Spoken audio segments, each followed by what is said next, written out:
Adore Test cricket's canny crannies and nooks to explore. Implore a tour through the lore of yore.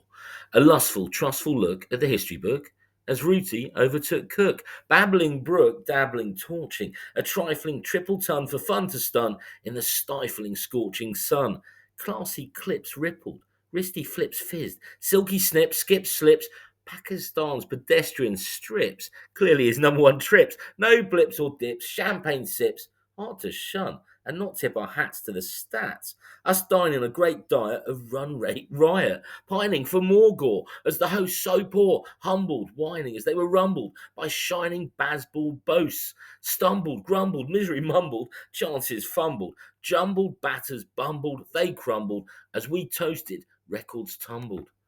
Not being a snitch, the pitch again that hitch, a mistake, flat as a pancake, should enrich, not a road to goad, could discern no real turn to bewitch, let alone bunts and burn. Instead, souls bled not fed by an off their head, feather bed track. Deserves some flack, perverse, a cricketing curse. Even the Pakistan attack seemed to lack the nifty shifty knack to get the conquer to reverse.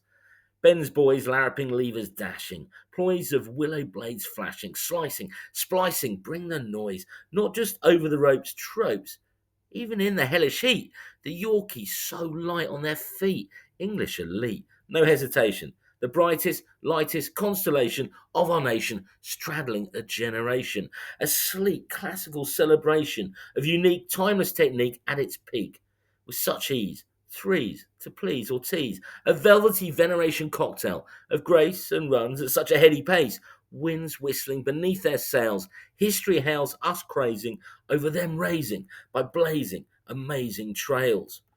Bucket hat duck it, not one to shuck it, every scrap will pluck it. Our cheeky chap loves a ruck, a flat bat slap, may get a duck, but any luck, with a luscious lap, we'll be unfurling, swirling cuts.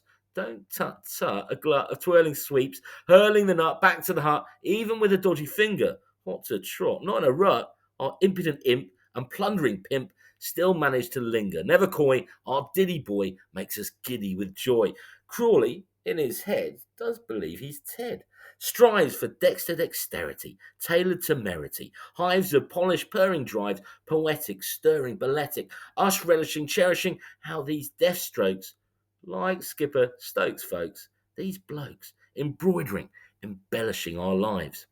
Must confess to having a soft spot for Jack. Lovely to have the never natty dresser and forever mad Professor back. Could guess he would impress, wouldn't care less about past distress. Don Bess, just seek, sneaky tweak, get the very merry cherry to speak and wreak revenge. Glowed as he did avenge, showed how a predecessor pounces and like a confessor trounces his latest lesser successor.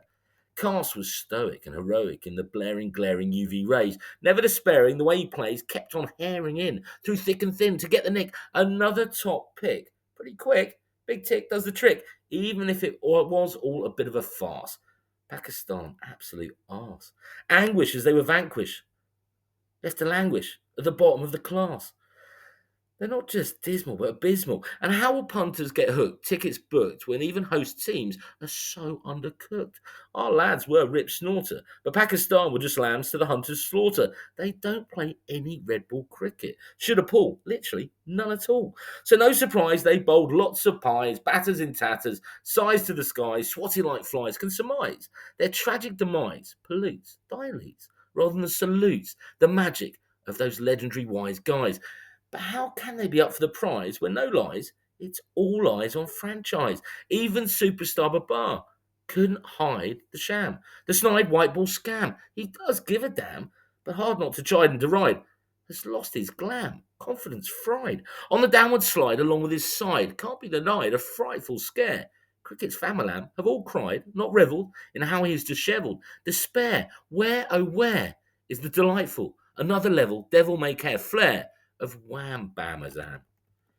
This isn't to denigrate or castigrate with my curmudgeon bludgeon, but tricky not to be picky, ruminate on the game's state, cogitate over its Faustian fate, rate against the traits of the greats, before it's too late, out of date, need a clean slate after the shorter versions and perversions spate. But you can only beat the team you play on the day. Got to say, with how they fared, there is no way this Pakistan can be compared. Looking back, memories shared of the team of Seam who dared to dream, Waka, Wazim, and the rest of the pack, the stellar fella Stack, Sacklane, and Inzial Hack. So, yet records were smashed, but also reputations trashed and thrashed. As before us the future flashed, cricket's bosses unabashed by such losses. The oldest format crashed as resources are slashed, traditions bashed, plenty of 2020 checks cashed. Because it is plain to see that if the insane and named vain ICC and the rash, brash big three, all guilty of being shitty and not even faking pity, for making the treasure chest of the best sort of this sport, just about you and me, a Pom, an Indian, and an Aussie. With aplomb forsaking, sod the rest and the mystery of its history, snaking a time bomb, money raking, on the fiddle, piddle taking, obtrusive despite our plea, seems to relish that what we cherish, and every other left team left, perish, bereft at the theft. So many excluded, the three with heft, sitting pretty, egos protruded at the top of a deluded, denuded test tree. Yippee.